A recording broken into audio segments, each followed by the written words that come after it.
రైతు బంధు తెలంగాణలో ఎవరికి వెళ్ళే ఇంకా సరే గవర్నమెంట్ ఆఫ్ తెలంగాణ ప్రభుత్వానికి విజ్ఞప్తి. నేను దుర్గారెడ్డి మండల ఇంగ్లీష్ లో మాట్లాడేవాటి దుర్గన్న నిశ్శబ్దంగా ఉంటుంది. దుర్గారెడ్డి మాట్లాడుతుండు. My name Durga Reddy. ఓకే, నాకు 58,000 ఉన్నాయి సార్. మాకు రాలేదు. యూనియన్ బ్యాంక్ ఆఫ్ ఇండియాలో ఉన్నాయి సార్. మాకు కాలేదు. ఆయన రామరెడ్డి 58,000 అప్పు ఉంది నీకు. ఉన్నాయి సార్. కాలేదు. ఏమన్నాడు? బ్యాంకు పోతే ఏఈఓ దగ్గర పోమన్నారు. రైతు వేదిక ఏఈఓ దగ్గర పోతే ఏఈఓ గారు ఏమన్నారు, సరే మాకు ఆదేశాలు రాలేదు, గవర్నమెంట్ ఇచ్చే ఆదేశాలు వస్తే నేను చెప్తా ఉన్నారు. బ్యాంకు వచ్చాను సార్. మరి 1,00,000 లోపు అయిపోయింది అన్నారు కదా. నాకు కాలేదు సార్. 58,000 కాదు. 1,00,000 ఎక్కడ అయినాయి సార్. బ్యాంక్ వాళ్ళు ఏమంటారు? అక్కడి నుంచి ఏమన్నా వస్తే ఆర్డర్ వస్తే మేము చెప్తాం. ఇప్పుడు 11 రెన్యువల్ ఉన్నది. రెన్యువల్ చేయి, ఆ తర్వాత విషయం. లేకపోతే రెన్యువల్ చేయకపోతే అపరాధ వడ్డీతో పడుతుందని బ్యాంక్ వాళ్ళు చెప్తాం సార్. ఈ రుణమాఫీ లేదు, మళ్ళీ ఉల్టా అపరాధ వడ్డీ. మళ్ళీ రైతు బంధు లేదు. రైతు ఎన్ని ఎకరాలు నీకు? 1 ఎకరం 1 గుంట సార్. ఎకరం గుంట. 1 ఎకరం. కేసీఆర్ ఉండగా ఎన్ని వస్తుండే పైసలు? 5,100 చిల్లర వచ్చు సార్. నాకు పక్క వచ్చు సార్. పంటకు యాసంగి వానకాలం వచ్చు సార్. ఇప్పుడు 2 పంటలకు లేదు. నేను బయటకు వచ్చి అప్పు తెచ్చుకున్నా సార్. ఎంత అప్పు తెచ్చినావు? 10,000 తెచ్చుకున్నా. ఎంత మిత్తి? 3 పైసలు మిత్తి. 3 పైసలు మిత్తికి ఇస్తాడు. 2 పైసలకి ఇస్తలేదు సార్. ఇస్తలేదు. బ్యాంక్ లో రుణం మాఫీ కాకపోయి రైతు బంధు పడక 3 పైసల మిత్తికి 3 పైసలు మిత్తికి ఇస్తాడు సార్. 3 పైసలు అంటే 3 రూపాయలు. 3 రూపాయలు కాలు బొక్కినా ఊకుంటలేడు. కాలు బొక్కినా మిత్తికి ఇస్తున్నాడు. ఊకుంటలేడు. రైతు అంత అప్పు అసలు మొత్తం కట్టమని మొన్న పోస్ట్ చేసాడు సార్. నేనేమన్నా పురుగుల మంది అవుతా. పైసలు ఉన్నారు అక్కడ. నేను ఉన్నా కదా కొట్లాడి తెప్పిస్తా. అయితే మనకి ఏమైందా అంటే కేసీఆర్ 10 సంవత్సరాలు చేసిండు. ఈ 10 సంవత్సరాల రాజకీయాన్ని పడగొట్టడానికి కాంగ్రెస్ పార్టీ నానా అబద్ధాలు ఆడి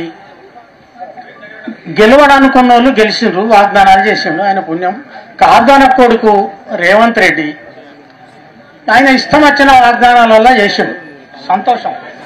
అయితే గెలుస్తా అని అనుకోలేదు. ఇప్పుడు మా మాదన్న అన్నట్టు, పునరావపల్లె మాదన్న అన్నట్టు గెలుస్తా అని అనుకోలేదు. గెలుస్తా అని అనుకోక ఎట్లయితే అట్లా ఏది సూచికత కేసీఆర్ చెప్పేది ఒకప్పుడు, రానైతే రాని ఎగబెట్టుడు ఎంతసేపు అని. రానైతే రాని ఎగబెట్టుడు ఎంతసేపు అన్నట్టు అది బాగా వాళ్ళు మనసులో పెట్టుకొని ఇక రానైతే రాని ఏమన్నా కానీ అని 2,00,000 రూపాయలను 4,000 రూపాయలు, ఈ 1,116 తులం బంగారం, ఈ 5,000 దాన్ని 7,500 రైతు బంధును, ఇవన్నీ నానా కోటి అబద్ధాలు. సంతోషం. వచ్చిన కొడుకు మొదలు వాగ్దానం చేసినప్పుడు ఏమన్నాడు, ప్రతి రైతుకు అకౌంట్లో ఉన్న డబ్బు 2 లక్షల వరకు, 10,000 నుంచి 2 లక్షల వరకు కొడతా అని హామీ ఇచ్చిండు. ఇక బుక్కు వేయింది గంగల. దాని తర్వాత రేషన్ కార్డుకి వచ్చిందిగా. రేషన్ కార్డుకి ఎందుకు వచ్చిందా అంటే, ఒక రేషన్ కార్డు మీద అయ్యకుంటుంది, కొడుకుంటుంది, పెళ్ళాడుకుంటుంది, మొగనికి ఉంటుంది. ఇవన్నీతో నేను పొడుగ్గాను. ఒక రేషన్ కార్డు మీద ఎందరాన్ని అని 2 లక్షలు ఇస్తా అన్నాడు. సరే మేము అనుకున్నాం, నీవు ఎంత అయితే కంత వాళ్ళ దగ్గర దాస పెట్టినావా, వచ్చిన కాడికి వేస్తాయి అనుకున్నాం. మొదలు 50,000 అన్నాడు. పరద చూపించిండు చెక్కు. 2వ తారీఖు 1,50,000 అన్నాడు. స్టేజ్ మీదకి వచ్చి ఇంత పొడుగు చెక్కు చూపించాడు. ఇక 3వ తారీఖు 2 లక్షలైన వరకు అమెరికా ఒకనది. అమెరికా అయిన కొడుకు కాబోన కొడుకు ఏం చేసాడు, ఇంగ్లీష్ చక్కగా రాక ఆ శ్రీధర్ బాబుని ఎంబడి పెట్టుకొని పోయాడు. మరి ఆడికి పోయి ఖాతా తీసేస్తాననే పోయిండు. అందరి రాజకీయ వేదలకున్నది నాకు లేదని. మరి మనం పైసలు బాకీ తెస్తాననే పోయిండు. ఇది కాలే, అది కాలే, ఏది కాలే. వచ్చుడే ఏమంటాడు అంటే, మన ఇయ్యలేనోడు కావాలి, ఆవలేనోడు వత్తనే హరీష్ రావుకు సిగ్గుందా, జరముందా, ఏముందా, అది ఉందా, అట్లా 2 లక్షలు చేసేస్తానని పర్వ చూపించాం. 2 లక్షల రూపాయలు చూపిస్తానంటే మేమేమనుకున్నాం, ఇక మాయిస్తాడు కావచ్చు. నువ్వు వాగ్దానాలు చేసిన ఎన్ని, నువ్వు ఇచ్చిన ఎన్ని, నువ్వు అన్ని 1 రూపాయి లేకుండా 2 లక్షల వరకు మాఫీ చేసి, నువ్వు తులం బంగారం చేసి, ఈ 7,500 చేసి, ఈ భాగవతాలన్నీ చేసినాక నువ్వు కాపుదన కొడుకు, ఒక రెడ్డి జాతిలో పుట్టినావు. నువ్వేమనేది ఉండే అంటే, హరీష్ రావు ఇంకెవరన్నా ఉన్నారా 2 లక్షల రుణమాఫీ రాని వాళ్ళు ఎవరన్నా ఉన్నారా?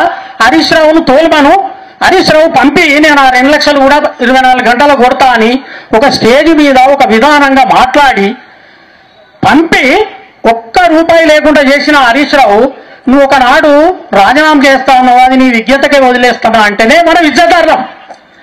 మనిషికి ఎకరం అమ్ముకొని చందాలేసైనా మళ్ళా గెలిపించుకున్నాం. మొండా కొడుక నువ్వు కాపురం కులంలో పుట్టి ఇప్పుడు ఇయ్యలేని వాళ్ళు ఎవరైనంటే పోయినట్టు ఎవరికి చక్కగా ఇవ్వకపోతే వచ్చుడు అమెరికా నుంచి రాగానే ఇచ్చింది లేదా సచ్చింది లేదా ఇష్టం వచ్చినట్టు మాట్లాడితే వెనకడగట్లే వాడు బండి సంజీవ్ మాట్లాడి ఆయన పార్టీ ప్రెసిడెంట్ పోగొట్టుకున్నాం. మరి వీడు కూడా 5 ఏళ్ళు ఉంటాడా? ఈయన పార్టీ ఈయన మంత్రి పదవి పోగొట్టుకుంటాడు. కోరిక మా ఇచ్చేది పోతావురా, మేము రెడ్డి కులంలో కొట్టాము. నేను కూడా ఒక 100 బాలారెడ్డి అని నేను నా అయ్య ఒక్కొక్కనే. మా అయ్య చిన్నప్పుడు 5 ఏళ్ళు పోయినప్పుడే చచ్చిపోయాడు. నాకు అన్ని అనుభవాలు ఉన్నాయి. నేను 14 రూపాయలకు సిద్దిపేటకు బాడిగా కొట్టి బతికిన. ఇలా 10 ఎకరాల భూమి, 2 కొడుకులు పిల్లలు మా ఊరుగా బతానా. నువ్వు బతకక వచ్చి నేనైతే అందరం ఎక్కినా. ఇక నా జన్మ ధన్యమైంది. ఇక నేను మాజీ ముఖ్యమంత్రిని అనిపించుకోని కోట వద్ద అలాడకురని దండం పెడతా. ఈ రెడ్డి జాతిలో అందరికి మానం తీయకు. ఆ కొట్టేదేదో చక్క కొట్టి, కాకపోతే నువ్వు ఏం చేస్తావో ఏం బాధపడతావో నీకు వెనుక 4 మీటలు ఉత్తమ్ కుమార్ ఉంటాడు, బొత్తం కుమార్ ఉంటాడు, పొన్నం కుమార్ ఉంటాడు. ఓ నెలకొక పారి ఢిల్లీకి పోతా అంటావు, నెలకు 2 మాటలు ఢిల్లీకి పోతా. ఆడ అత్తమామని అడగాలి, ఈయన మొగని అడగాలి. మనము సంసారం చేసినాం 10 ఏళ్ళు అంటే ఇతరాలు మొదలు అయ్య కొడుకులు సంసారం చేసినట్టు. మా పడదాం పొద్దుదాంలో కేసీఆర్ పిలిపించుకొని హరీష్ రావు కేసీఆర్ 2 నిమిషాలు మాట్లాడుకున్నాడంటే తెల్లారి అప్పు తెచ్చిన రావు చొప్పు తెచ్చిన రావు మనకు అన్న కటికిచ్చారు. మరి నేను ఎక్కువసేపు మాట్లాడితే కూడా బాగున్నాయి. పెద్ద మనుషులు చాలా మంది మాట్లాడారు, బాగుండదు. ఇంకొక పని మనకు హరీష్ రావు గారు ఏం చేయాలంటే, ఇలా మండలిలో విలువంగానే ఇంతమంది జనాలు వచ్చారు, సంతోషం. వీళ్ళు మొత్తము రైతు బంధు రుణమాఫీ పడని వాళ్ళని చెప్తారు. ఇవరకు అన్న చెప్తే చేతులు లేవట్టిండు, సారచ్చి అడగంగానే చేతులు లేవట్టిండు. సరే, ఇప్పుడు ఈ జనాలు ఇప్పుడు మండల వైజ్గా కాదు, సిద్దిపేట జిల్లా వైజ్గా కాదు, ఇంకొక నెల రోజులు దసరేళ్ళ దాకా దీపావళి దాకా చూద్దాము. ప్రతి మండలానికి ప్రతి కాన్ఫరెన్స్ కు మొత్తం బస్సులు పెట్టి అసెంబ్లీ దాకానైనా కానీ కట్టుబడి ఇదే కండిషన్ మీద నిలబడి మనకు ఎన్నోసార్లు బొక్క తినబెట్టిండు, చికెన్ తినబెట్టిండు, మటన్ తినబెట్టి ఈసారి ఎన్ని లక్షలైనా ఖర్చు కానీ బస్సులు పెట్టి వీళ్ళందరినీ ఒకసారి మాకు హైదరాబాద్ చూపించగలరని నేను దయచేసి సభాముఖంగా చెప్తున్నా. హరీష్ రావు గారికి ఈ పని చేస్తాడని కూడా నేను ఆశిస్తున్నా. మీ అందరికీ ధన్యవాదాలు పేరు పేరు. సరే, తప్పకుండా మల్లన్న నువ్వు అన్నట్టు దీపాలు వెళ్ళేదాకా చూద్దాం. కాకపోతే అందరికందరం బస్సులు కట్టుకొని హైదరాబాద్ పోదాం. సరే, అంశాపూర్ ఎల్లగౌడ్ సార్. ఎల్లగౌడ్ సాబ్ బాగున్నావా?